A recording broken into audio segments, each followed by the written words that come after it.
Hey, you guys. So I'm back.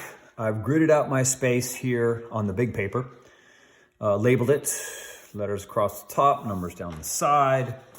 Remember to draw lightly. You are going to end up erasing most of this or painting over it, but it's best to draw lightly. And I've also made some adjustments on my zone, my working zone here. I made a small mistake. I didn't realize that, this was 12 spaces over to the edge of M. I made it too long. And so when I double checked, I had to come back and, kind of like cross all that out to make sure I'm in my right zone here. 12 across the top, 16 down the side. That works for me. And just highlighted it and bolded it so I can see my space very clearly. I brought the letters down in closer so I can see them more easily. And now it's about transferring what you see here, square by square, onto the big paper. So let me zoom in here because we're going to work on the ear. I'm going to have to move things around a little bit. That looks pretty good. Yeah, all right.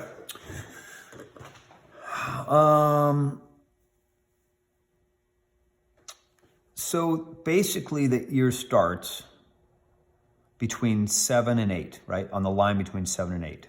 That's exactly where this little curve begins and goes out across 8, across 9, starting to leave 10 and connects through to 11. So I want to find that spot, the starting spot on my big paper. So it's at 7, almost near the corner. So somewhere, let me see, it's between 7 and 8, right about here, and it's on line B. So let me double check that. So here's my B line coming in, yeah. So it's just to the left of B, and it's swooping out across between, in square 8 actually, square 8. And you can see it comes near the edge of my border. So swooping out, something like this, right? Leaving that space between the edge of the ear and the edge of the border, that white space. Where do I go next? Well, I keep going with my outline.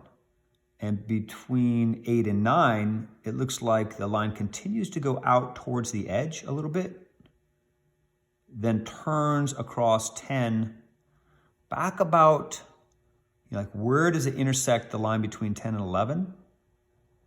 About the halfway point. So you'll see little marks on my image here because these are clues, these are guidelines. And if I look halfway between these 2 points, about halfway, that's almost exactly where my ear crosses that line. So that's a good clue for me. So let's go back. I'm coming out a little bit more out towards the edge. And then at 9, I turn the corner and I'm looking at the halfway point, as I pointed out here, halfway. Looks like this comes in just about halfway and it's coming across a corner of 11. And it's the same thing, right? If I was to subdivide my 11 box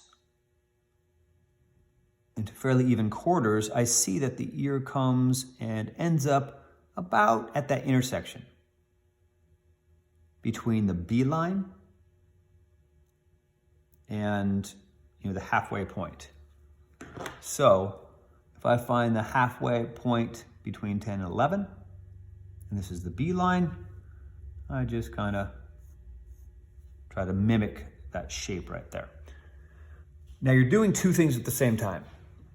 You are trying to capture the proper shapes you see in each box. At the same time, you have to see how the whole picture fits together. So, because there's a flow to the ear, right? Or to all these shapes, there's a flow. So you want to check the flow. Does that kind of look the same as this? the outline. All right, maybe make some small adjustments. It's a little bit more curved right here. Okay. And then when I first look at this, I think, God, that's huge. That ear is way too big. I'm not gonna have enough room on my paper to finish my project. So double check. How many squares across is it? It's 1, 2, 3, and a half. Half of 11. So let's check. 1, 2, 3 full squares, and then half of 11. So we're okay. We're on target. And then I would continue with the neck. And the neck seems to line up exactly on the B line between half of 11 into 12 and 13, and then starts to transition away. So basically half of 11, and then when 12 and 13, the intersection of 12 and 13, it wants to start to like drift off this way. And it comes out, out, out, out, and it basically goes to the intersection between 15, the line under 15, and my out of bounds. So that's right here. So you can save some time by, if you have a nice smooth line like this and you know where it starts and you know where it ends and you know what it looks like, you can kind of just go, oh, okay. That's it. That's the neck. Keep on going, piece by piece, shape by shape. I'm gonna make an outline first. I'm gonna ignore some things that I don't have an interest in or are too much or too detailed, like all this smoky looking stuff. Let me double check. I wanna show you, I just wanna pan down to make sure you can see the 15 thing. There we go. So now you can see where I went out of bounds at where the 15 is. Yeah, I'm gonna ignore some of this stuff. I'm gonna keep the major features and some of the harder lines, but all these weird convoluted shapes, I don't have an interest in that right now. So I'm just gonna keep the big shapes, the big shadows, have some fun with it, and just outline the whole thing, then decide how I wanna finish it, what type of techniques I wanna use, watercolor, color pencil, pen, paint, whatever. Pastel would be tons of fun. To color this. All right, see you guys in the next video. Best of luck, have fun with it.